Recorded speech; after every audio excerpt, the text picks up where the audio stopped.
This is Theory of Change. I'm Matthew Sheffield. Thanks for joining me. Got a great program for you today, but before we get started, I did want to remind everybody that Theory of Change is part of the Flux Media Network. So go to flux.community for more articles and podcasts about politics, religion, media, and society and how they all interrelate. And then if you would like to get past episodes of this program, just go to theoryofchange.show and you can get full access to the video, audio transcript of the episodes. And then if you are a paid subscribing member, you have unlimited access to all the episodes. Some of the episodes are available in full to paid subscribers only. So thank you very much for everybody who is a paid subscriber. And I definitely encourage you to do that if you are not. And we have free subscriptions as well. So you can subscribe on Substack, or you can subscribe on YouTube. Definitely, I encourage everybody who's watching on YouTube to hit the like and subscribe button, as they say. All right, so with that little plug out of the way, let's get into the program for today. If you're a political junkie, the term cancel culture is basically inescapable for you. It is even more widespread than the now infamous term woke. And it's used so often, cancel culture is, that the term has no real meaning anymore, but it does seem to have a vague meaning when used by Republicans, which they use to imply that they are the victims of some sort of censorship and persecution campaign. But in truth, the history of political cancellations really got started by the right wing. And it's a history that is important to note and to discuss. And I am happy to be joined to talk about all that today by Lauren Lasab Shepard. She is the author of a new book that is coming out called Resistance from the Right. And the subtitle of it is Conservatives and the Campus Wars. So it's really great to have you here today, Lauren. Thanks. Yeah, thank you for the invitation. Yeah. All right. Well, so let's let's start with kind of a synopsis of your book is covering what time period is it covering here that in your focus here? A very short period, just 3 years, 1967 to 1970. Mm-hmm. And why those particular 3 years? So the book is about, I guess it's easier to understand what the book is about, and it makes the Okay, yeah, time we can go framing. there, yeah. Yeah, that's okay. It makes the framing a little bit more logical. So I'm writing about the campus wars, so American higher education in the 1960s. And there's sort of this misconception when people think of college campuses in the 60s that, they're radical hotbeds of activism and progressivism. We think of the anti-war movement. We think of the Black Power movement as it developed on college campuses. We think of Berkeley in 1964. So that's kind of the common understanding of what's going on in American higher ed in those years. But my book pushes back on that and says, yes, it's true. All of those things are, of course, there, but there's also a smaller group of students on the right, but even though they're smaller, they have sort of an outsized importance in the way that these campus wars develop. So typically we understand the war as being between left-wing students, especially students associated with the New Left in organizations like Students for a Democratic Society or the Student Nonviolent Coordinating Committee, SNCC. And what I'm suggesting is that the war is actually a little bit more between students on the right and students on the left. So 1967 to 1970 is the question of why these are the years that I cover, is because this is like the intensity. This is when the battles seem to be most consequential and certainly most dramatic. And so there's, in terms of the narrative, it's just more interesting to look at those 3 years. This is the height of the Vietnam War. This is when the Black Power movement really starts to take shape, and we see a movement at least among civil rights organizers, to step away from, this long tradition of nonviolence and to become a little bit more radical, a little bit more militant. And so I'm looking at how students on the right really push back against that. So 1967, 1970. Yeah. Okay. And so, in this time period, it is critical as a, sort of a formation for later decades in politics that came afterward. But I guess, to understand it fully, we have to maybe rewind it a little bit even further, to not where before your time period, to especially to understand the figures that are involved here. So as you noted, the 1960s were a big organizing and foundational period for American reactionary politics. And there were several people who were involved in creating different organizations and groups. Why don't you discuss some of those people and the groups that they had founded, please? Sure. Okay. So some of the former students of the 60s whose names we might recognize today include people who have been very, very active in politics on the right. So people like Newt Gingrich, Jeff Sessions, Bill Barr, David Duke, Pat Buchanan. Who am I missing out? David Keene, who is a one-time president of the National Rifle Association. Karl Rove, gosh, I can't believe I forgot Karl Rove. So these names are, if you're familiar with more like late 20th century American political history, we recognize them as either activists or politicians who some of whom have run for president or have held high office. Dan Quayle, for example, was a member of Young Americans for Freedom, and I'm sure we'll talk a lot about YAF today. He eventually went on to become the vice president of the United States. And of course, Sessions and Barr both have been American attorneys general.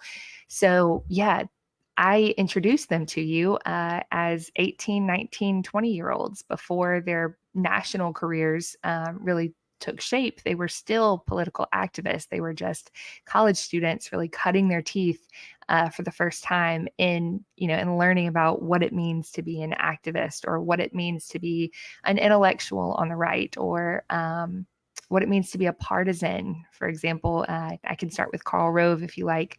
Rove was extremely important in the college Republicans at the time, and he actually did not even graduate from college. He went to school in Utah before his senior year. He dropped out to work full time for the GOP. So college Republicans and YAF, other groups that we can talk about today. ISI is the Intellectual Intercollegiate Studies Institute. It's the intellectual group for students on the right. They're all feeder organizations.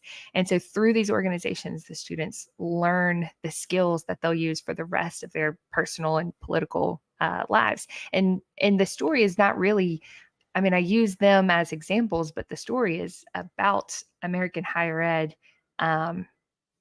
entirely, right? As policy and precedent, the legislation that these men, and they were mostly men, shape and design that affects higher ed.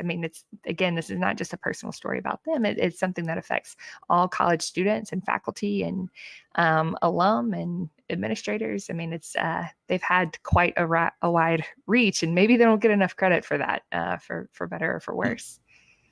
Yeah. So, yeah. Yeah. Well, I know I think you're definitely right that people tend to, some of these, 501c3 organizations, they don't get a lot of press coverage or even historian discussion too much. And it is unfortunate as an analytical point, because these people basically invented political consulting. The way that it's currently known, because their style. Absolutely. Yes. And like, and created the idea of the permanent campaign, the permanent, political interest group. Like these things did not really.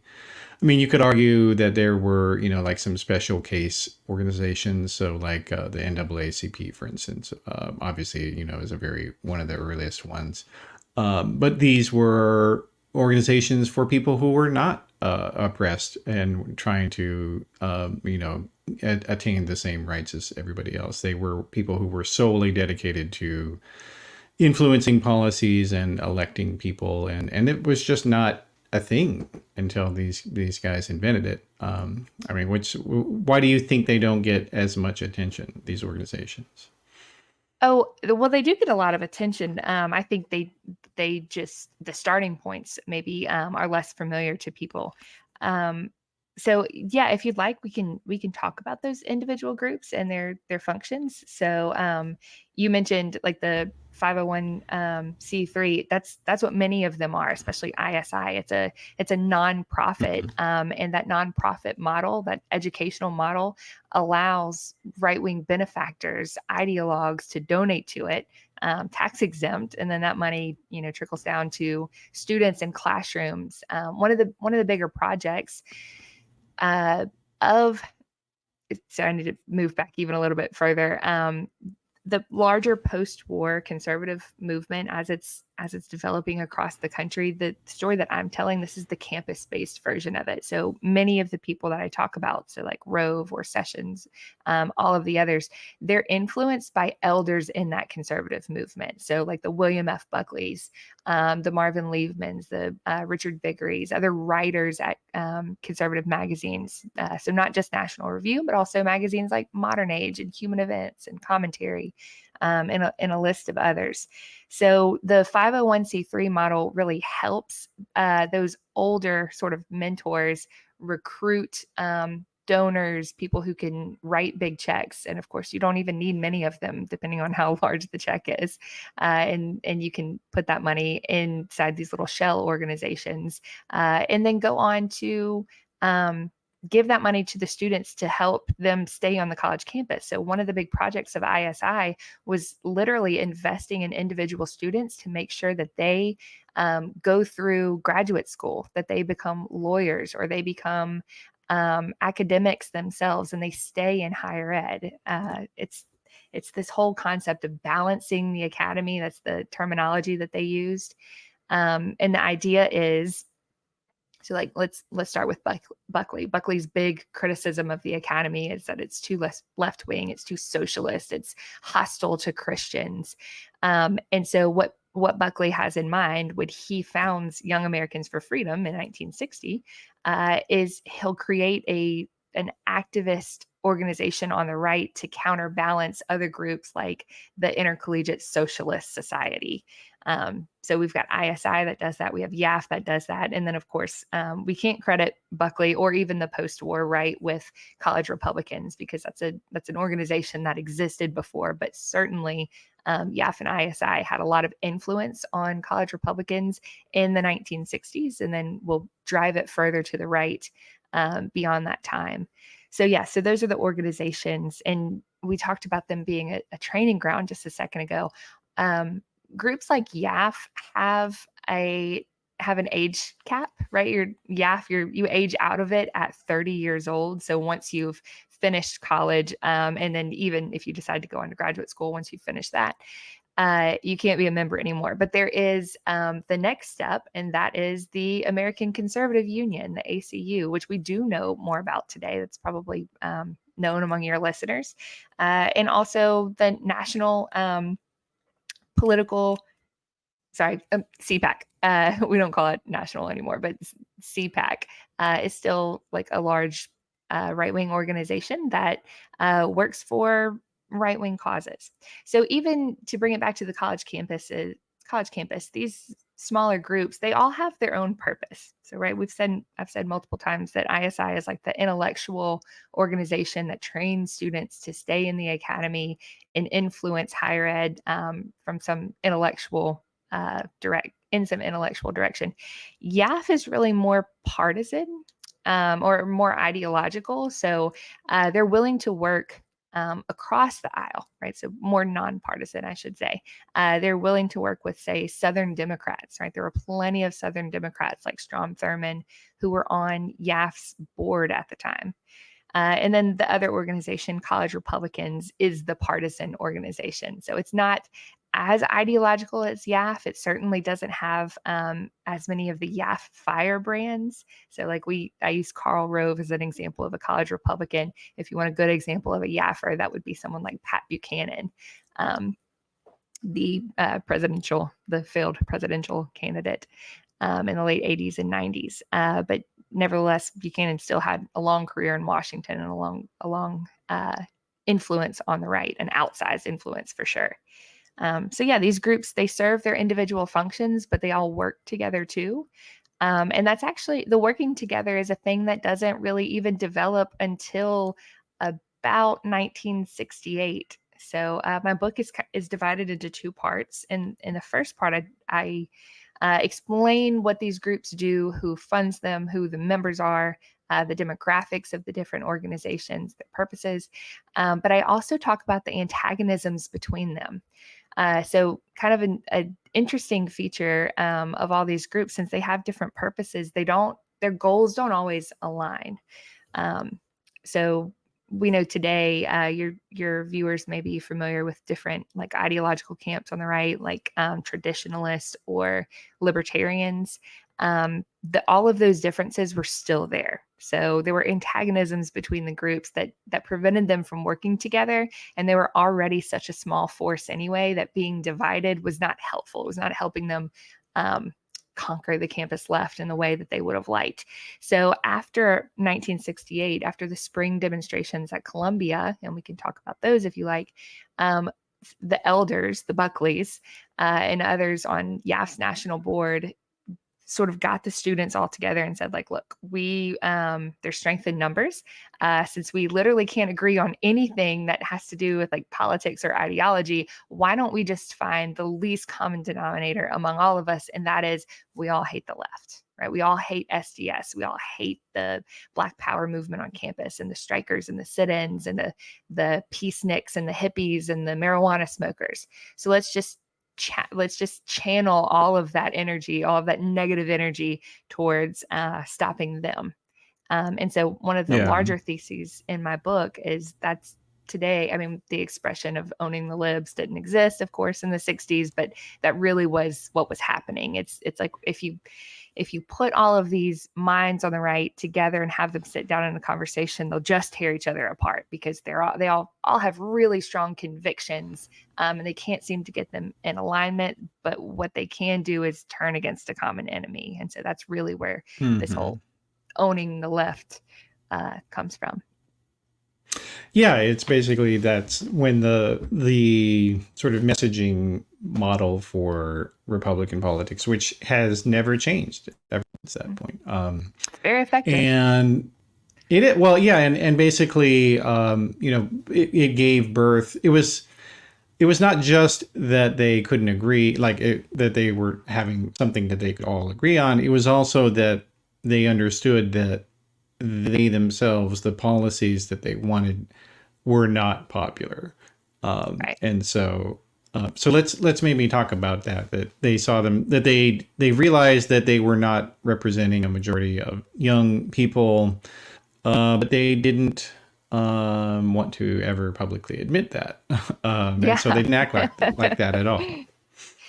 Yeah. Okay. So let's talk about this concept called the majority coalition. So after the Columbia demonstration, Columbia is just such a perfect example. So in the spring of 1968, if viewers aren't familiar with this story, the short story is at Columbia University in New York, there were a group of mostly white left-wing students of the New Left, members of Students for a Democratic Society, who were opposed to the university's affiliation with the DoD, with the Department of Defense. And they wanted to shut down all university research that would in some way continue American involvement in Vietnam. So these are anti-war students, again, mostly white. There's another issue at Columbia at the same time, and that is that the university is trying to expand the campus into Harlem. the Black neighborhood of New York. And this expansion project is the construction of a new gym that would take over Harlem's Morningside Park. So this is a recreational area. This is an important space for the Black community that lives there. And so many of the Black students on campus are organizing to protest the construction of what they call Jim Crow, because it was literally segregated. Members of Harlem, people who lived in that community, would have access to the gym, but they would literally have to enter on a downstairs through a downstairs door in the back, as opposed to like the spectacular main entrance that was up higher that Columbia students would use. And so it was really a matter of like territorial encroachment that was also extremely racist in literally the physical design. So we have two left groups that are all going against Columbia administration. So at the time, there are 4 separate right-wing groups at Columbia that are all opposed to the left. They're not working together. They're individual clubs of YAF. There's a Students for a Free Campus. There's 2 others, and they're really not all conservative. Some of them are the jocks, like the athletes, the football team. And so why Columbia is so important is because for the first time, students on the right are able to get all 4 of those groups to kind of work together under what they call a majority coalition. It was a majority of students on the right, but it wasn't the majority of the campus. But that's kind of the way that it was marketed or described. And so anyway, they fought back against the SDS and the Harlem protest, and they themselves were actually pretty inconsequential, right? They didn't have anything to do with ending the sit-ins and the protests that took place. Those were ended by New York City police and also campus police at Columbia. But nevertheless, it was an important moment for the conservative students because they realized, oh, okay, we can help the powers that be by sort of parading around on campus in our suits and praising administrators and presenting ourselves as clean cut squares, saying we're the majority. We want to go to class. We've already paid tuition for our classes for the semester. And these, nihilist strikers are just trying to shut down the campus because they don't want to go to school, or they're communist dupes, or, whatever the reason was. It was a way for them to kind of stick together. So it was unsuccessful technically, but for their playbook, it was like, look, why don't we create more majority coalitions? So from that point forward, Young Americans for Freedom, its national board, sits down and creates an action manual for organizing. And every year it redistributes this manual out to every single chapter in the country. YAF has like 15,000 members. So it's not huge, but it is, there's a presence nationwide. We can say that. And so it's YAF's job to locate even moderate students on campus, to start recruiting athletes or members of the student government, or just anybody who wants to go to class and doesn't want to see the campus shut down. And that's their way of kind of pulling people into the right. And so it's also the way that YAF can market itself as the student silent majority. So again, this is 1968. This is throughout Nixon's campaign for presidency, when he's talking about being or representing an American silent majority. They're just borrowing that language. Yeah. And actually, I did want to kind of highlight something you just mentioned with the idea of bringing in athletes into their coalition. Like, it's something that actually you can see in the present day now as well. Like, Republicans have really focused on this in the past roughly 5 years or so, through, overtly elevating sports commentators to be Republican commentators also. So like, they've got this guy named Clay Travis, who is just a sports score guy. But now he is a regular political commentator. He inherited Rush Limbaugh's time slot, and through the company that was syndicating him, along with another guy. And the two of the weekday co-host of Fox News, their morning program, Fox and Friends, Ryan Kilmeade is a former sports reporter, and then their weekend reporter. I forget what his name is. They've got another guy over there who's also a sports commentator. Will something or other. I forget his name. But yeah, And Limbaugh too came out of the sports world, right? That's I mean, true. Well, that's true. Yeah, he was a Kansas City Royals announcer for a number of years, and so there's always been a very strong connection, just kind of culturally, perhaps, with right-wing politics and sports media, which is interesting because they're also on the flip side. There were a number of black athletes, in your time period also who were linked to more, left-wing political causes. Muhammad Ali being probably the most prominent, but certainly far from the only. So wow, there's so much to unpack there, but I can tell you, at least for the 60s, part of the reason that the right wanted to recruit athletes is it had to do with pushing back against the peace movement. So just to give you an example, at the University of Southern California, so big football school, the New Left was protesting at football games because they decided the violence of football was just a proxy for the Vietnam War, right? It's just another symbol of Americans glorifying violence for entertainment. And so they would protest outside of football games. They would try to get football games canceled. Not in the way that we use cancel culture now, but maybe so. Maybe that is, you could draw a straight line there. Anyway, so yeah, so the right was very big on like recruiting athletes to say like, look, these hippies, these peaceniks, they're against you, they hate you, and you've done nothing wrong. Like, you are a star representative of this campus, right? You pull in alumni dollars, and right, you enhance the school's spirit and its traditions. And so that was a really easy segue to get sort of the jock crowd to join some right-wing causes, even if they weren't explicitly, understood to be right-wing when those athletes joined.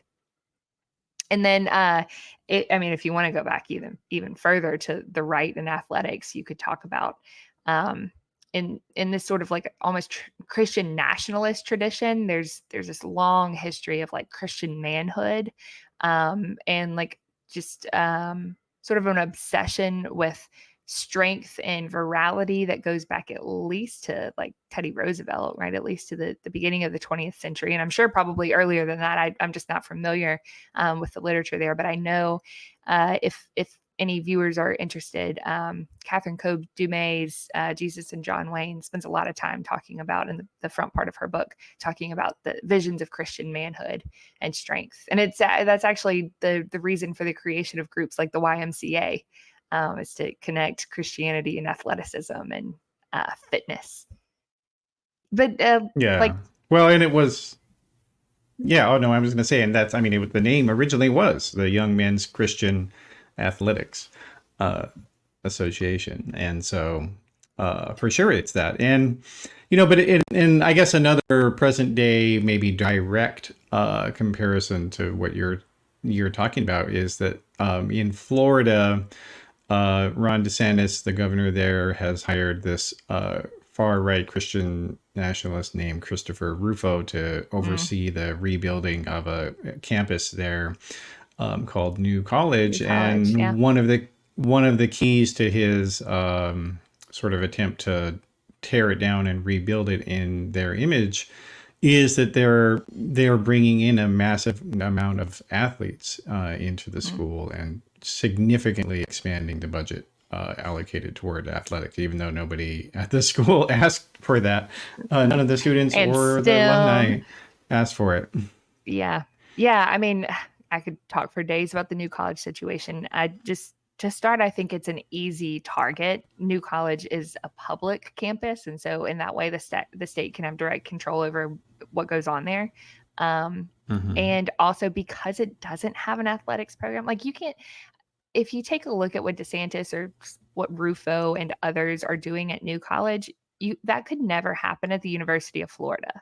right? That could never happen with a larger state institution that has a major alumni donor base and a long sports history and long traditions like that. I mean, you would never, people would not, the alum would not be okay with their alma mater being taken over and just unpacked from the inside out. But with New College, like I said, it's an easy target. It's much smaller. It doesn't have its alumni are um, a little bit more hippie. They're softer. They're not going to throw hard punches and send nasty emails. Although I hope they do, and I encourage anyone to do things like that in the name of saving New College from what it's always been. But I mean, this you're talking about a campus that was literally founded by hippies. Students used to go to class barefoot and shirtless. I mean, that was not an uncommon thing. That's kind of part of the lore of the institution. And so, yeah, I mean, it's just very clear that it's an easy target. But if we can hang out on the topic of fitness for a little while, I think that's so fascinating. So, like, what comes to my mind is, have you seen the viral video of RFK doing push-ups or just shirtless? Right. It's kind of Yes. striking to Yeah. see someone of his age, because he is more mature, he is older, with like abs or biceps and, you know, doing push-ups. And I've read a lot of pretty hateful Twitter commentary about his form and about how strong is he, or he must be doping. He must be taking like human growth hormone or testosterone or whatever. Maybe he is. Who knows? I'm sure. And he He's claims got, not to. Yeah. right. And so whatever. I can't, I'm not a medical doctor. I can't pass any judgment on that, but I just think it's interesting when we see like the RFKs or even like right-wing CrossFitters, right? The couple, I think it was a husband, wife, or boyfriend, girlfriend couple that started the first CrossFit box, and then now the whole movement. But I mean, we really saw them come out during the pandemic as being anti-maskers and anti-vaxxers. And even, it's just so interesting to me. Like, I usually associate like crunchy, holistic fitness and medicine with the left. But we've really almost seen that kind of horseshoe become a circle on the topic of health and fitness, because there are a lot of right wingers who, you know, have suddenly, they're not even vaccinating their dogs anymore. That was an article that I read recently, as people are, because of political ideologies, are bringing their dogs to the vet and saying, why are we getting these shots? Why is my Yeah. infant being immunized for MMR? But it's just interesting, Yeah. though, when we see people like RFK, they promote fitness as such an individual thing, like such a personal responsibility. I have yet to see anybody, RFK or otherwise, on the right say, you know what, as part of my platform, as part of my campaign, I'm going to expand public access to fitness. I am going to invest in like recreational spaces and parks and communities, or overhaul the American like way of eating, right? You just don't hear people on the right, if they're so concerned about health and fitness and vitality, they're not interested in making that something that's available to everyone. Well, and certainly if you're concerned about people being healthy, you would probably want to support national health care. You would think that would be the very first place to start. Yeah. Yeah, and you don't know this, but actually this episode is actually going to be released right after an episode that explicitly talks about health and fitness with a very interesting historian named Natalia Petrozello. Oh gosh. I love, yes. I can't wait to hear that. I love Natalia. So like me, she is also an ed historian, and like me, we are also fitness instructors outside of our work in academia. So I love Natalia. I didn't realize that. That's exciting. No, her stuff's really great. And you know, and just to kind of there actually is a through line though in what we're talking about here with this fitness sort of politicization of fitness, and that is that, you know, in again, this is before your time period, but you know, and we keep doing that, but I promise the audience here we will talk more about your time period. But like when William F. Buckley first got started with his, you know, God and Man at Yale book, and YAF was getting started in ISI in the 1950s, they didn't call themselves conservatives. And that is a point that is really, really important, I think. They called themselves individualists. That's what they called themselves. And it's important to understand because like these guys, they're not conservative. Like that's something that I think everybody needs to realize is that what calls itself conservatism in the United States is, it's sort of an imposter version of it. It is a reactionary ideology of which is individualism. That's what this is. And so, and it filters down into everything that they say rhetorically, but also in their policy, desires. So that, that poverty exists because of individual failure and immorality. And, that's why they're so concerned about regulating, people's sex lives and regulating their access to birth control or healthcare. And then you see it, further in terms of the idea of collective action. And it's part of why they themselves have such problems creating an affirmative, policy goal other than we want to destroy this stuff. So why don't you talk a little bit more about it, please? That's I like the fitness topic. I mean, I could take this so many different ways. So yes, when Buckley himself, he was the first president of ISI at Yale in 1953. When he founded ISI, it was initially called the Intercollegiate Society of Individualists. And then one of Buckley's own mentors said, "You can't call yourself an individualist. You sound like you're creating like a colony of nudists." And so it changed. They still kept the ISI acronym, but it became in the, oh my gosh, what does ISI stand for now? Intercollegiate Studies Institute. Thank you.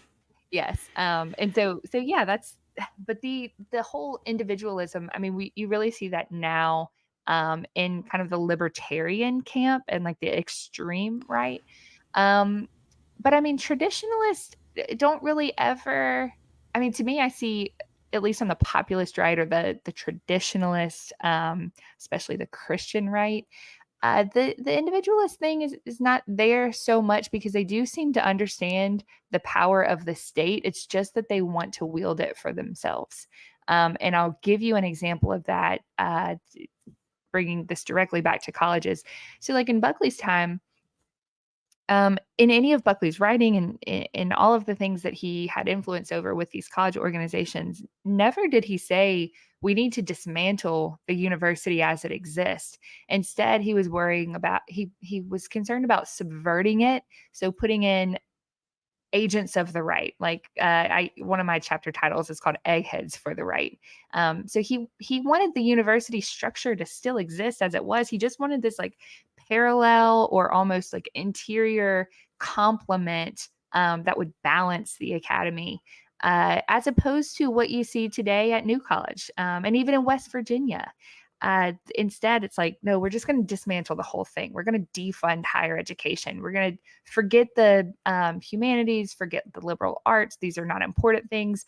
What are you ever going to do with, an art history major? It's not helpful for the workforce, right? And college is about workforce training, not classical education. And so we need to invest in STEM and like business, programs. And so that's just to me, that's like a 180 from Buckley. And I don't mean to sound like I'm being too complimentary of Buckley. I certainly am not. But I can see that there's a clear distinction between what the right wants with the academy today and what maybe, a couple generations ago, the right was calling for. Mm-hmm. Yeah, hold on. I'm waiting for my video to catch up here. He was still, he did have a strong anti-intellectual streak to himself as well. Like he was constantly talking about how he would rather be governed by the first 500 names in the phone book than by the faculty of, yeah. And then also, yeah. And then, and then also, so it was always there for him, but I mean, that tension has always existed within the American right, especially because it's so, linked to the Christian right that, Mhm. because like in American Protestantism of the fundamentalist variety, and even, I mean, Buckley was more of a he was a fundamentalist Catholic rather than a Protestant, but like there was still this idea that, this idea of what cognitive psychologists call intuitive reasoning rather than deliberative or reflective reasoning. And so what those concepts mean, just for people who haven't heard of them, is that the intuitive reasoning, basically, it doesn't use facts or observation to reach conclusions. It uses feelings.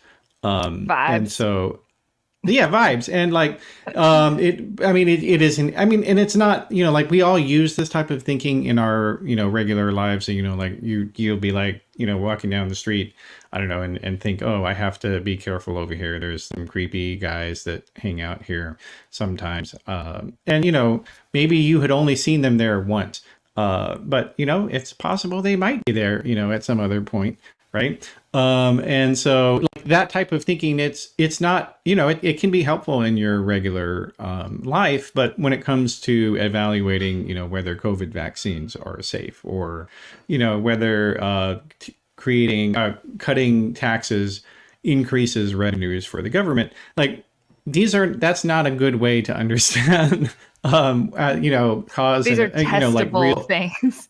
Yes. That's right. You can know whether the taxes cutting them brings in more revenue, and spoiler alert, it does not. Yeah, there are And entire so fields of study about this. that's right. And so, but it's also the way that fundamentalist religion works as well, because if you believe that the Bible is literally true, I mean, and I can say this having, been I was born and raised as a Mormon fundamentalist, and so I literally did believe that the Book of Mormon, that First Nations people are, are the descendants of ancient Hebrews. Like I believe that, but I knew that I couldn't prove that. So if you were to challenge me on that, I would have been like, well, there's these ideas about this and that, but ultimately I would have had to conclude, yeah, I don't have any proof for that. And If you so were honest enough to do so, because I've heard people well, say, yeah, well, that's why we have faith, right? And that the concept of faith is you can't prove this, but yeah, vibes. but like, and so like basically, yeah, you're right, and like, but that's what they've done, is that the political ideology of American reactionism is a faith-based ideology, both in terms of that it's built for many of them on literal religion, but it's also built on that their secular ideas are faith. Like I mean, you look at some of the very influential right-wing economists, like that they were very big on. And even to this day, like Ludwig von Mises, like he had this entire rejection of, we don't need evidence to have our theories, economic theories. Like that's that, and he came up with this idea that everything, you can understand economics through common sense. And he had no idea that that is literally a fallacy. In Logic 101, the appeal to common sense is a fallacy, and it's the argument from incredulity. So, while we're I on know this we went on topic, for a while there. I'm sorry. yeah, no, it's great. While we're on this topic, I mean, I think that's really why the traditionalist right needs the libertarian right. So, this is one of the things I talk about in the book, but this is not my original idea. There's this long pattern history of discussion of fusionism. This is Frank Meyer's concept, Oh, that the definitely. I want to get into that. Yeah. traditionalists need Talk libertarian about that. arguments. Yeah. Yeah, and so the reason is because traditionalism, I mean, it is based on just the past and just like some preference for a hierarchy that in the rights estimate they benefit from, right? So if whatever it is, if it's patriarchy, if it's white supremacy, whatever it is, the way things have been in the past benefit people who think this way, and that's why they don't want to change them. But they can't explain it that way, right? And not because they, in some cases, maybe they don't have the words, but in other cases, you can't just come right out and say, well, I'm racist, I'm a white supremacist, I'm misogynist, right? None of that sounds good, and you're not going to be taken seriously. But I'm rich, if you have, therefore I should keep my money. yeah, if you have some ideological justification, like some libertarian free market principles, small government principles, that's actually coherent. A lot of times the traditionalists borrow that language from libertarians, even though they don't like all of their ideas, but they borrow their language when it's necessary. And I actually tell a story about this in the book too. This is quick story. In the summer of 1969, YAF has its national convention in St. Louis, Missouri. And there's a lot of tension at the convention because there's a libertarian camp. So the libertarians are the minorities in YAF. But the libertarians are really starting to find common cause with the new left when it comes to Vietnam. They don't want to be drafted, right? They call the draft the selective slavery system and a violation of the 13th Amendment. And that doesn't sit well with the traditionalists, who are very pro-war, very interested in American hegemony abroad.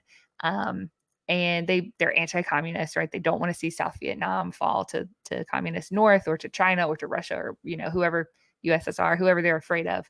And so there's some other things, like the libertarians are okay with drug decriminalization. They're okay with marijuana use and LSD usage, and they kind of like find common cause with the hippies on things like that. And they don't think that the state police should be brought in to restrict these liberties from people, right? So it shouldn't be a crime to smoke weed if you want to.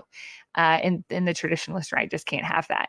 So at this convention in 1969, there are literal fistfights between traditionalists and libertarians after one libertarian student gets on the stage at this convention, and he holds up a copy of his draft card, and he takes a cigarette lighter to it and he burns it.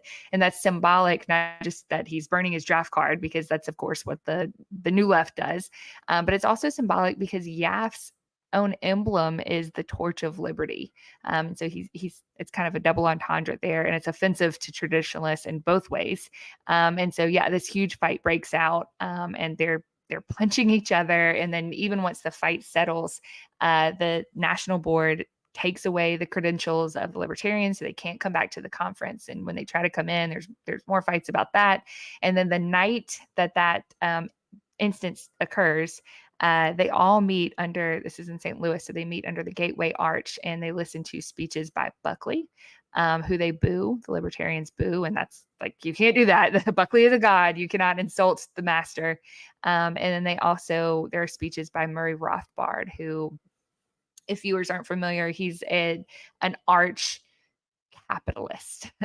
He is an arch libertarian. I think he even sometimes calls himself an anarcho-capitalist. But anyway, he's a writer, a thinker. He's extreme libertarian.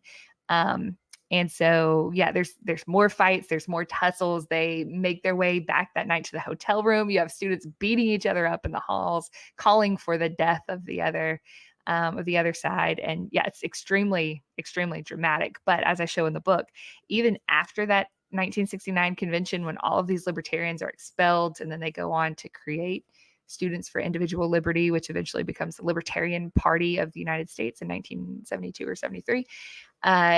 Even though they've been exiled from YAF, it doesn't stop YAFers from using their arguments. So it's a fascinating thing that these pro-war traditionalists, they're all for the war in Vietnam, but they themselves don't want to be drafted. And so they get pressed on that all the time. Like, it's the chicken hawk question. If you're so pro-war, why won't you serve yourself? What are you doing sitting in a college classroom? If the college campus is so liberal and so terrible, go out and be a soldier, man. Go fight. And then they come up, with all of these excuses like, well, after I graduate, I'll go enlist. I'm just here because I want to be an officer rather than an enlisted man. And they have all these reasons, but they borrow lots of arguments from the libertarians. And of course they need to, because their own ideas aren't coherent or consistent. to be defensible. Yeah, and you did see some of that also with the few women who did come up in that environment, tended to, talk, praise, and they've done it ever since. Like Laura Ingram is childless, has never been married, or actually, sorry, she adopted children, and as a someone who had never been married, and a lot of these right wing women, all kind of do not practice what they preach. Oh It's yeah, for interesting. sure. And yeah, it's a weird right wing feminism. It tends to be very high feminism. Like Laura Ingram, of course, is considered by many accounts to be beautiful, right? She adheres to like modern beauty standards. Michelle Malkin's another really good example. But even going back to like Phyllis Schlafly, like of course Phyllis Schlafly was she was married and she did have several children. I can't remember how many she had, but Quite a few, actually. she jet set across the country all the time on these Stop ERA speaking tours with nannies, right? So who preaching about the importance of women staying at home and being homemakers, and adhering to this Christian traditionalist view of what women should do and be. But yeah, that's another good example of someone who is pretty hypocritical there. So there's Yeah. many more. So, oh, absolutely. And on the sort of the reactionary slash libertarian feuding, I'm interested to hear what you think, because I do feel like that, especially in the 60s, that there were a bunch of people outside of political movements, like they weren't activists, who had a libertarian sensibility, and they were not liberal or progressive, but the issues that they were interested in did align them temporarily with the political left. And so when we had those issues resolved as a society in favor of the left, so drug legalization, because again, like it was a felony and imprisonment. You could be imprisoned for just engaging in same sex sexual relations. So like legalizing sodomy, legalizing same-sex marriage, marijuana decriminalization, reforms to the draft, etc. These are all things that the libertarian, people, as you said, agreed with the progressive left on. And then once those issues were sort of taken off the table because everyone agreed, oh, okay, the left was right about this. Now those people who had those libertarian inclinations are now like, and Elon Musk, I think, is a great example of this. And they never understood what politics was about, and they never understood where they were themselves. Like they thought they were on the left, and then they're waking up all of a sudden and realizing, oh, wait a second. These issues that I was concerned on, like now we're talking about different issues, and what's wrong with the left now? I don't know. What's your thought? Yeah, I don't know if I would say that Musk were ever on the left, but certainly a liberal. No, that they Like, think they were. That's yeah. what I'm saying. I Or see. Bill Maher, another example.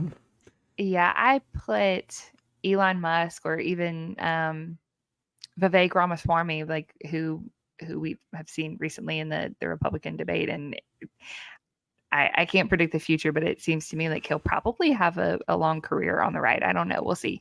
That those to me represent like a tech bro kind of personality who are interested in grift, and it seems like it's very, very easy to become an overnight star on the right and get a lot of celebrity and attention and money in ways that you can't do on the left. So, for example, like Musk, right? He makes a name for himself in developing like green energy vehicles, but now he's this right wing troll on Twitter. But it seems like he has found an audience there, right? He gets attention that he likes, and so his views over time don't have to be consistent. It's more opportunistic to me. That's what I don't know. That's what I see. I'm sure Someone else has probably more fuller developed thoughts on that. But I mean, there's just a lot of grift on the right, especially in like conspiratorial thinking, which Musk seems to constantly be elevating on his website. Yeah, well, he certainly does love that. Well, okay, so um, let's then maybe go back to the idea of the creating the sort of AstroTurf group, because that strategy really did kind of solidify during your time period. You talk about it quite extensively in your book. Yeah. And one of the things that they did with that was that, I mean, and Buckley did this earlier, but this generation that you're talking about also did, is that they were, they went very hard after some students and some professors who said things that they didn't like. And so they tried to get them fired. I mean, tell us maybe one or two of those stories of how they went after specific things like that, if you could. Sure. So, well, with the AstroTurf thing, that's so the right is trying to or claiming to represent a campus silent majority, but being very self conscious that they don't. So, in order to make themselves look like an actual grassroots, truly popular movement, they can't use the banner of YAF because by the late 1960s, YAF had already earned a reputation as an extremist group, and a lot of people didn't really take them very seriously. But they started creating front groups. So they would create a new campus organization, and they would call it something completely different, like Students for a Responsible University, or and this is that majority coalition model we talked about earlier. They would take their entire same roster, add 2 or 3 more new names, and create a new group, right? And so suddenly it's like, look, we have not only Yaffers on campus, but we also have this other group that thinks like Yaff. Well, of course they do. It's the same group. It's just they're facsimiles. So that's where the AstroTurf comes in, and another sort of dimension to that. AstroTurf implying that it's not grassroots, is that they have all of these major funders. So, in one instance, this is again at the University of Southern California, there's an underground right wing campus newspaper called the True Trojan. And it's funded entirely by one member of the USC board, whose name I did not get permission to use. But yeah, this board member cut checks that would cover the cost of an entire print run for the magazine, and it would be coded as an alumni subscription. So just one alum subscription would pay for the whole thing. So that's another example of this AstroTurf nature, and then also the fact that YAF's board members would create these annual action kits and like manuals to teach all of their students how to hold certain events, or how to invite speakers to campus, how to literally give them scripts of words to use to go knock around door to door in the case of like college Republicans asking for campaign donations. So yeah, I mean that goes back to the AstroTurf thing. In terms of like pushing back against faculties, there's a number of instances in the book. One of the big ones that appears early on is students claiming that they were penalized for their grades. So one student, whose name I will use, James Courtney, talked about being in a macroeconomics course at the University of Washington, or Washington University, one or the other. Anyways, and he said that he got a B in his macro course because the instructor did not like the fact that he was a conservative. He was turning in papers with, a free market analysis, and then he got a B instead of an A. And so there's no way for me to test that, right? That's a claim. And I don't have that student's records. I don't know how to get in touch with their professor, who's probably been dead for decades at this point. So to sort of triangulate that and try to figure out, is this true or not? I asked that same question to other students. Did you ever feel like your professors graded you more harshly because of your politics, because your politics were different than theirs? And a lot of times what I heard from students is like, oh no, they always graded fair. If I got a bad grade, it's because I turned in some half-baked analysis. And so, but that's an example of students like claiming, my professor is just brainwashing everyone, and if you don't agree with him, he's going to penalize you. Mm-hmm. Well, and they also went after students, fellow Mm, students, to try to get them expelled if they were yeah, engaging in yeah, left-wing all the time. activism. Can you talk about that? Sure. Um, So I mean, there's instances of students literally beating up Black activists. So an example is at Cornell in 1969 in the spring. There was a Black women's co-op, like a dormitory residence hall or house, and one night, a burning cross appeared in the front yard. And so after that, the different Black students on campus were organizing. They were protesting this. They were demanding a Black studies program. They wanted more Black students to be enrolled. They wanted to see more Black people on the faculty. And so members of a fraternity, which one was it? I think Delta Upsilon. Anyway, one fraternity members literally went and beat Black students up who were occupying a campus building. And so that, I mean, that's one example. There's so many examples of fistfights. Another one where no one got hurt. Another example had to do with Jane Fonda. So Jane Fonda, anti-Vietnam War celebrity.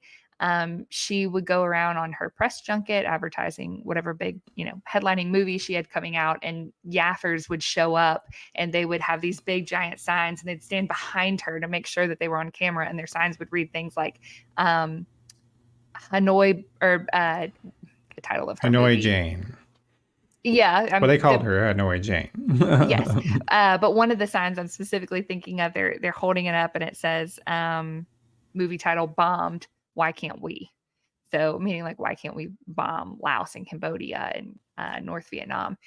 Or just heckle her at events. I mean, oftentimes her bodyguards would have to have them removed. So I mean, they were rowdy.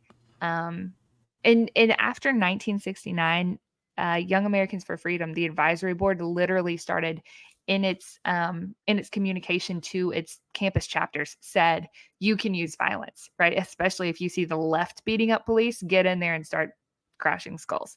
That's not a direct quote, but that was the vibe Mhm. that they were encouraging them to do. They would also, like, explicit directions. They would say, okay, if a building is being occupied by, let's say, the Black Student Union, let's say that they're holding a sit-in, go cordon off the building. So let's get a group of a majority coalition students to lock arms and not let anyone come out. If these people want to occupy the building, we're literally going to starve them. We're not going to let reinforcements come in and bring them bread or bring them, food or anything to eat. They're going to sit in there for 5, 6, 7 days. Until they have an agreement with the administration to come out. So they would do things like that, and then they would be very specific about what that cordon would look like. They would say, okay, everyone should lock arms. There needs to be a girl every 2 or 3 people, because no one's going to attack a girl. But if someone does start fighting back, start screaming like leftist violence. Oftentimes when campus police were called by administrators to shut down a sit-in or to solve some issue on campus, students on the right would deputize themselves. They would act as if they were members of the police too, and they would wear these little badges, or they would have code words like freedom that they would whisper to the cops to say, hey, like, we're the good guys, we're on your side, we're here to help you. Just stuff like that oftentimes they would identify themselves with blue buttons. So when the anti-war movement started wearing like its black armbands, they would wear blue buttons. It was just like the counter symbol to let people know, like, oh, we're here, we're on the administrator side. And then in addition to physical violence, they would also threaten legal violence. I mean, there are several instances, especially after 1969 and then just exploding after 1970, after the Kent State massacre, where students on the right sued their trustees, or they sued the president, or they sued other students who were involved in strikes because they were claiming, like, we've already paid tuition, right? You can't shut down the campus. You can't end the semester. Which was the case at many campuses after the massacre at Kent State. You can't just stop the normal order of events when we've paid tuition. And so those suits weren't always successful, but in a number of cases, one instance is at George Washington University, where the injunction was ordered, right? A judge said, yes, you must keep the campus open. You must have normal class time operations. It doesn't matter that students are striking. Um, yeah. And that's important too, because even the threat of suing a college president directly, like the individual person can be enough to make some sort of action occur, to make them take some steps because they don't want to face um, the court system or whatever it is. So that's something that YAF used all the time and continues to use. If any of your listeners are familiar with the podcast Know Your Enemy, it's produced by Dissent Magazine. They're two guys, Matt and Sam. They do deep dives on the right all the time. On their Patreon page, the base level, I think like $5 a month subscription to their podcast and the stuff they produce is called a Young Americans for Freedom subscription. And YAF actually sued them. This was a month or two ago. And I think the suit got dropped, but I mean, it's a tactic that they're still weaponizing all the time today. Yeah. Yeah, well, and it's and it's important, really important, because like just sort of conventional political reporters, or like local news reporters, they don't know this history at all, and essentially who kind of created political cancellations. I mean, the entire purpose of National Review was because they hated Dwight Eisenhower and they wanted to get rid of him because he was conservative. Basically, they were not. They were reactionary. And like, I mean, that's basically, and I mean that the on the political side, I mean, let's talk about that they went after a bunch of eventually moved into the Republican Party and took it over, and systematically decided to bump off people who they did not find to be obedient to them. You want to talk about some of that? I mean, that is a direct parallel of what happened at that summer convention to me. Like, I mean, I view these things in those terms, of course, because it's my research. But yeah, I mean, so to me, canceling someone or this concept of cancel culture, it's just a boycott. So I don't know that we can give the right credit for the concept of boycotts, because that goes back. I don't know how long that goes back, but it goes back certainly before the post-war movement in the United States on the right. But yeah, I mean, but I guess they use. Oh no, I was going to say, like, they use it as a way of trying to claim that there's this large group of people with an ideological agenda that is they're trying to enforce it on us, and we have no choice. No one, everyone's trying to silence us. When really they're the ones that I mean, like, and I can say that having been a former Republican political consultant and media entrepreneur, like, I was not somebody who was ever on board with the Christian right in my political career, and I'll give you an example of what I mean by that. But like, so when I first moved to DC to start up my career in political consulting and media, this was around when Facebook was very early on, and I put on my religious affiliation, I put agnostic atheist. And I had several friends of mine say to me, Matt, that's probably not a good idea for you to do that. People aren't going to like that.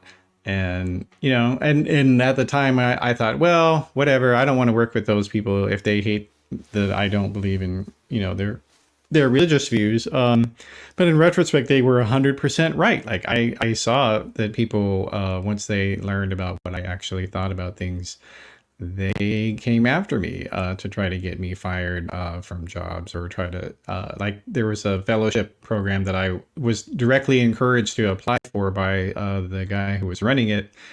And he was very excited about this book I was going to write. And then I never got the book. And it turned out that pretty much everybody on the judges board was a Christian nationalist. And my book was about here's how Republicans can sort of reconcile between irreligion and religion. That was the Hmm. purpose of the book. And you can't do that. We can't have that, according to them. What was the press, if you don't mind? It was the Phillips Fellowship, Journalism Fellowship, that I Oh, had met. fellowship. Okay. Yes. Yeah. I mean, the right's really great. I gotta say, I gotta hand it to them. They're excellent about funding scholars, or or other people who have ideas that might benefit the right. And it's really interesting at a time when funding for scholars from the traditional sources like Ford Foundation um, or even federal grants when that's going by the wayside. I mean, funding for the humanities for history for my discipline is almost entirely gone. I don't know where someone would turn to today to get a grant for a historical project. I'm sure it would be extremely competitive. Yeah, so the right's very good about throwing cash at people or investing in their projects. But yeah, you Mm-hmm. asked about like National Review and its function. So um, yeah, I mean, it really was about trying to convince its readers, that they are a minority, a political minority, and that they are actively being ostracized by the liberal media, by, New England elites, and trying to convince readers that this is a product for you that appreciates you and that will give you the tools, like the conceptual tools and the language and the understanding that you need to push back against all of that. And National Review had a major influence. Um, the writers at National Review, so Buckley and others, on the campus right. I mean, they would show them how to create a newsletter, and like the example I gave earlier, they would even fund them. Um, so, and for your students who are headed for careers in the academy, that is, or for careers in journalism, um, that's a good thing to have on your CV. Like I was the editor of the campus newspaper. Let's just ignore the fact that it was an unofficial newspaper, but um, yeah. Yeah, it's true, and it really is like that. That is the fundamental sort of operational distinction between the contemporary American left and right. Is that the American left tends to try to see politics as something that should be organically developed, Mhm. and so they don't Democratically, fund a lot of they don't fund a lot of small student t. activism.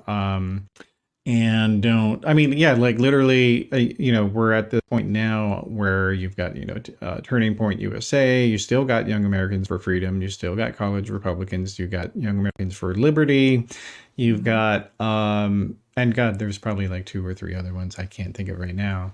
And The huh Sorry, I was going to give you a couple more examples, but yeah, yeah, yeah. go for it, yeah, but no, I was gonna say, but like basically the only analog is College Democrats. That's it for the Yeah. most part.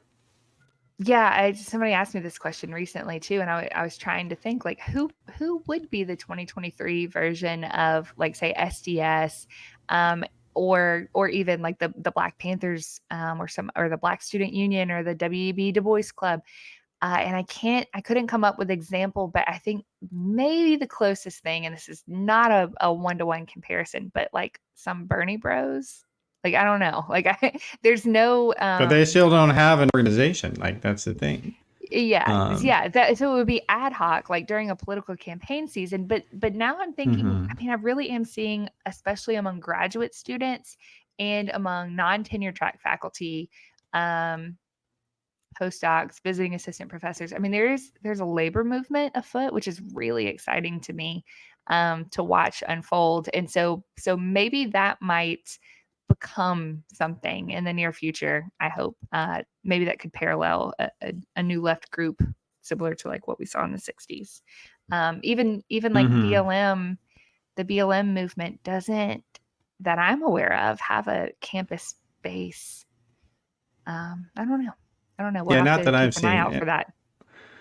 Yeah, well, and it is like, and I'll say, like as somebody who has been on the inside of the right and left, the right understands, at in a central way that giving people a way to have a career in advocacy is important if you want to have advocates. And like, and it extends in terms of not just, donors, showering things with money, but it also extends to like media appearances. Like Fox News they'll put on, any random person who has an idea that they are interested in. Like that If Oliver you Anthony guy is a great example of that. the debate, yes, Oliver Anthony is a perfect example. Even the Republican debate, there was a question from a Yaffer. I don't know if anyone caught that. I mean, it certainly jumped out to me. From Young America's Foundation, now they call it, but it's the same organization as Young Americans for Freedom was. Yeah, Just there was a not run question. by anyone who is young, though. Right. Yes. Yeah. And like you mentioned, Campus Reform and Turning Point USA, all these groups. I mean, like Charlie Kirk is like 30. I mean, he's not a college student and never was. So yeah, Mhm. Candace Owen, another example of a 30-something shock jock, but Sure. who speaks on Hmm. college campuses. That's literally one of her main duties of her Yeah, job. yeah. Well, and at the same time, though, like, in her case, she was just a random low audience YouTuber who was Mm. making basically racist comments against black people. And that was how she got picked up. But like, I mean, you see that over and over, that the right is very like, and I'll give you an example of somebody that I know. Like has a pseudonymous Twitter account, doesn't run it under his own name, but one day he was making fun of some New Jersey local Republican, and he got contacted within the week by another New Jersey Republican who didn't like that same guy and was like, repping one of his rivals. He got contacted within the week, an anonymous Mhm. Twitter account. Whereas on the left, like, you can't even get these big podcasts to even host people on their show. Like, they always host the same guest all the time. And Mm. it's just like there is this complete freeze out of new voices on the sort of established left. And maybe it's a function of that there's not as much money available to them. But it is an interesting dynamic, I have to say, as somebody who's seen things from the inside on both sides. Yeah. Yeah, that goes back to what we were saying earlier about grift and opportunity with, Elon Musk and so many others. Like it's just easy to just become a right-wing troll and then quickly get showered with attention. And Oliver Anthony is another good example. And I know he's come out recently and say like, after the debate, he said these are actually the people I was making fun of. But I mean, I think he was funded by some right-wing producer, like discovered and paid for his music and paid for the music video, like the outdoor video where he's playing his guitar at a concert, and it seems to be recorded live. It's not, it's professionally recorded. But I do know that that song was produced by somebody who had an interest in this sort of like right-wing Message. populism that they could hear in conspiratorial sort of through line that was in the lyrics of that song. So yeah, it's easy Hmm. to just rise up to stardom really quickly. Oh my gosh, why can I not think of his name? The Kenosha shooter, um, Kyle young guy, Kyle Rittenhouse. Yes, he's Rittenhouse, another yeah. example of someone who just happened to be in front of cameras and do something that the right liked, and then he's quickly Hmm. elevated to fame. And I think he's been at Republican events ever since then. Yeah, well, and actually, and then another person who actually just recently passed away, Joel is it Joel or Joel? It's Joel Wurzelbacher, aka Joe. Actually, sorry, I would say it correctly here for the for the audience. But yeah, like another person who just passed away, Joe Plumber, whose real name was Oh yes. Joe Wurzelbacher. He was just a guy who asked a question to Barack Obama in 2008 and became Joe overnight Plumber. right wing celebrity. Yeah. Um, Yep. and obviously, I think there are some bad things about just elevating random people. In some cases, Republicans have put forward somebody who was like a fascist activist and secretly, and but on the other hand, that openness to new voices, it gives them a dynamism Hmm. that the left really lacks in the present day. I would say. Yeah, I mean, there's this what is the saying about the left always eating its young? Um, and the left has a lot of for as much as the left wants to punch up, and I do believe that's genuine. They punch across all of the time, and there's it's just a lot of times what I see when I look at people. Actually, you know what? I'm not talking about the whole left. I'm really talking about what I see on Twitter. So, so let me reset that up, reframe that. Yeah, I mean, there's so much like infighting, and again, this is going back to some of the things that I talk about in my research. That's what we saw on the right too. Before someone that in a leadership position, in an inspirational position, said, "You know what, y'all, stop and work together," and then they did. Uh, but yeah, that has yet to materialize on the left. Yeah. Yeah, no, it's too bad. And I guess, It's, you know, it oh, go ahead. sorry, what I guess I was just gonna qualify that a little bit. I guess what I see is like the left fighting liberals and liberals fighting the left rather than to me, liberals are centrist. I kind of think of them that way, and I know not Yeah. everybody does. But on the spectrum, my understanding is that a liberal is probably Mhm. more towards the center.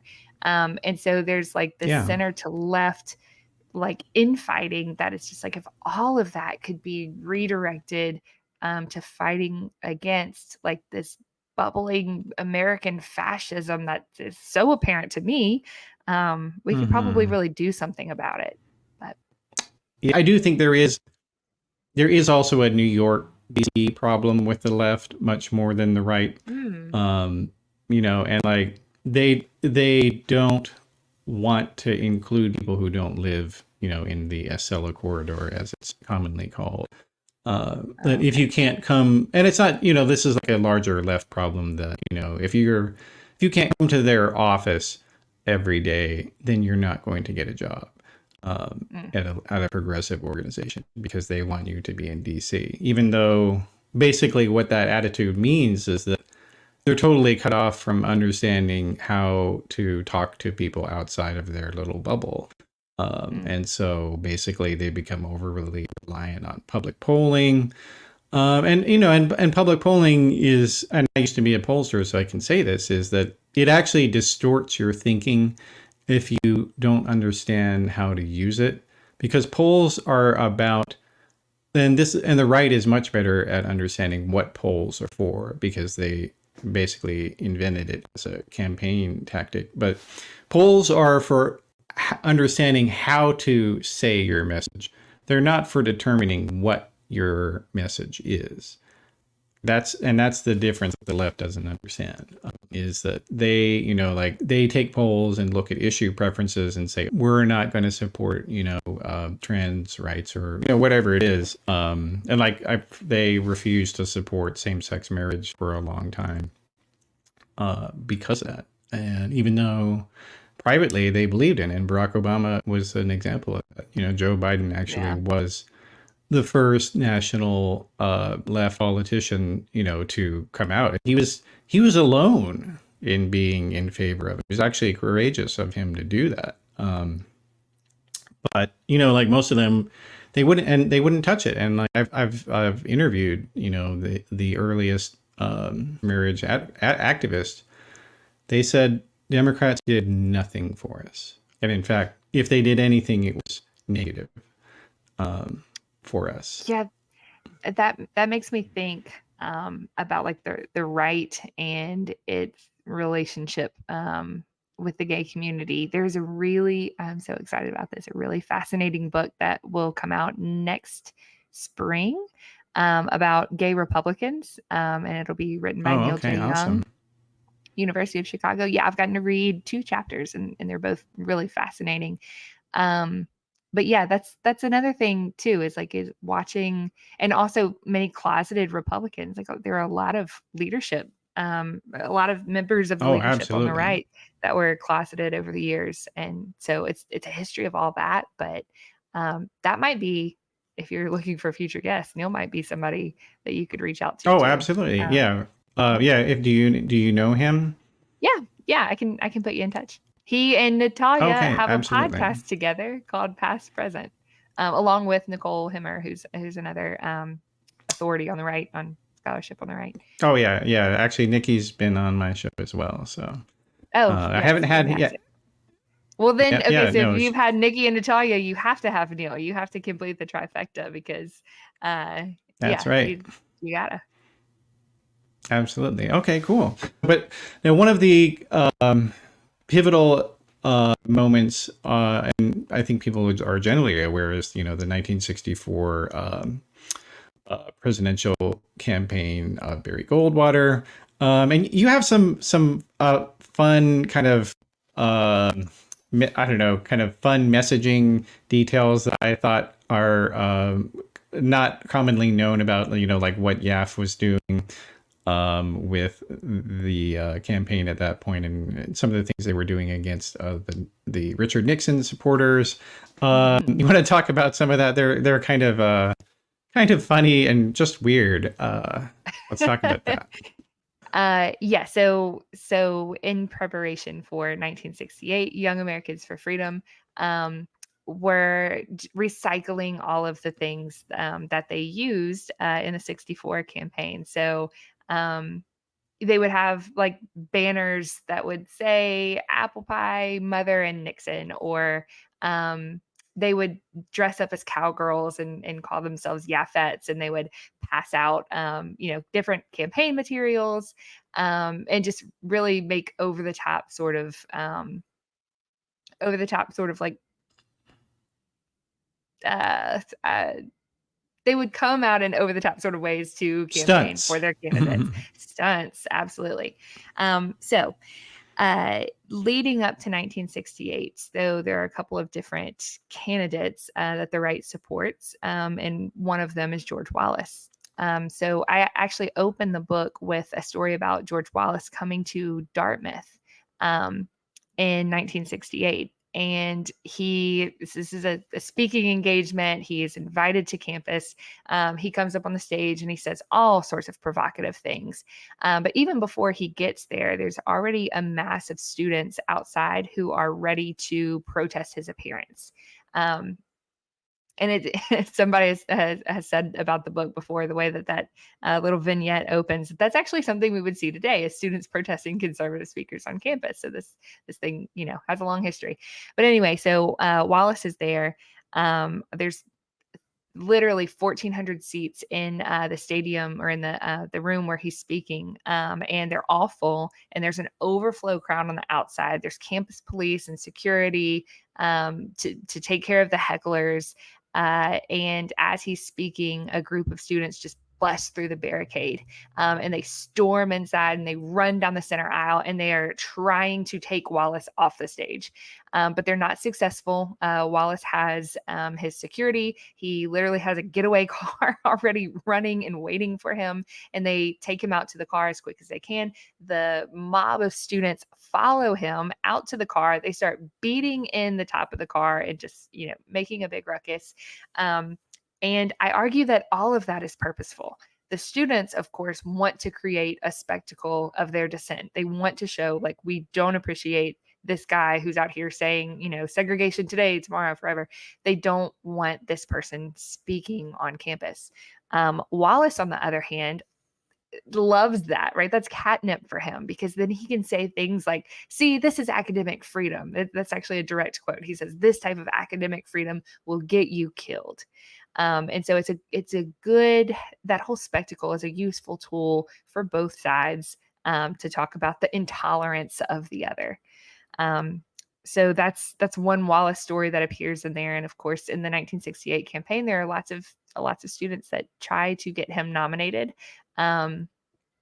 There is, and we were speaking about grift earlier. There's a lot of grift behind that. There's an unofficial Youth for Wallace organization that uses Wallace's masthead, his bannerhead, for all of this stuff, and they're soliciting campaign donations, but it's coming to the guy that's behind it. His name is Joseph Accord. And so Accord is taking all of this money. He has no official affiliation with Wallace. Wallace literally, his campaign headquarters in Montgomery literally sends this guy like a cease and desist that says, we're not affiliated with just you. like today. Just like today with all these people using Trump's name to raise money for themselves. Yeah. So that's another thing. And then that group actually goes on. So Wallace will not get the Republican nomination. Of course, that goes to Nixon, but he'll still go on to run as an independent, and then he'll lose in the general election in 68, but he promises that he's going to run again in 72. So that Youth for Wallace group, so not only is Accord behind it, there's a couple of other like extreme far right white supremacists. Let's see who else is there. But Richard Viguerie is there also. Yeah, Viguerie is in my story. He's kind of in the background as like this advisor. I don't talk about him too specifically, except for to talk about his ability to help fundraise. But this group goes on and it becomes the National Youth Alliance, the NYA, and it's a white supremacist college group. Like its whole function is to attack Black students. They sell pepper spray as they use the slur, but as basically control equipment is what they call it. And yeah, they produce all sorts of horrible literature. David Duke is affiliated with this group. He has a chapter at LSU. There's an infamous image of Duke. I didn't include this in the book. Plenty of people might be familiar with this picture, but it's Duke not at LSU. He's at Tulane in New Orleans, and he is protesting the trial of the of Chicago defendants. He's carrying this sign that says "Gas the Chicago 7." And then on the reverse side of the sign, it says something in relation to like communist Jews. And he's referring to members of the New Left who are on trial, not all of whom were Jewish, but some big name players like Abby Hoffman were. And then also their defense attorney was Jewish. So anyway, they're anti-Semitic, they're anti-Black, they're just scary people. But they're affiliated with Wallace. And then the NYA later changes names again, and it becomes like a neo-Nazi organization that's still around today. Willis Carto is another name that sponsors the organization. Okay, so that's Wallace. There are a sizable group of Yaffers who are behind Reagan. Reagan, again, like Wallace, loses in the general and he won't become president for a long time. But when Reagan does become president, a lot of his former like YAF students will have positions in his administration. And for Nixon, the Yaffers do not love Nixon, but they have to come around when he's the GOP candidate because they're certainly not going to support the Democrats' anti-war candidate. So yeah, they campaign for Nixon. He wins the nomination, or he wins the election, and then they expect that he will keep this war going and that we will win the war. And then when Nixon starts doing things, just a few months into his role as president, when he starts doing things like making the draft more equitable. Other things that they don't like, suddenly they turn on him. And they literally, there's one of my archival trips was to the Nixon administration. And as I'm looking through like his college files, there are all these nasty letters from Yaffers, like demanding that he change course on Vietnam and that he, that he stops Vietnamization and that he, he escalates the war. And then after Kent State in May 1970, for viewers who aren't familiar with this story, there's an anti-war protest and the National Guard is sent in. The Guards members shoot just a volley of bullets into a crowd of students and onlookers. Not all of them were students. Almost a dozen people are injured. 4 people die. And YAF has just a sort of come to Jesus moment about how do we respond to something like this. The Kent State Massacre, by the way, that protest was in response to the United States invading neutral Cambodia.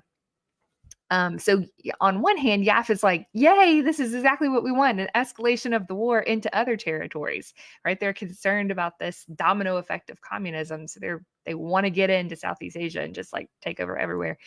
So they're excited about that. But then there are National Guardsmen executing college students on campus. And again, like we said, not all of these people who were killed that day or shot and injured that day were even students at Kent State. Some were just literally passersby. The bullets extended 700 feet and beyond. I mean, it was literally a volley up into the air and over. So, but some YAF students said, you know what, they deserve this. They shouldn't have been at the protest. They shouldn't have been around. And so, Which, yeah. And again, that's, you see that same type of attitude today, you know, with the idea of, oh, it's okay to run over protesters, and, you know, or, you know, we support Kyle. That, I mean, you see all that stuff. He's a hero as well. Yeah, that's right. And sometimes I think there's a temptation on the center to left to think that Donald Trump did this to the Republican Party.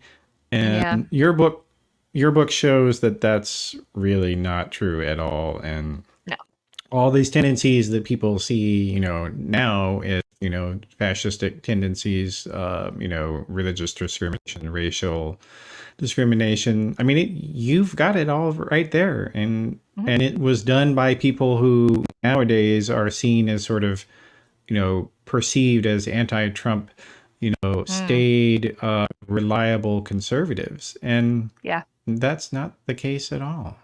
No, that's not the case. And I also don't want to overstate my intervention here. Like that argument is not one that only I have made. I mean, there are other scholars.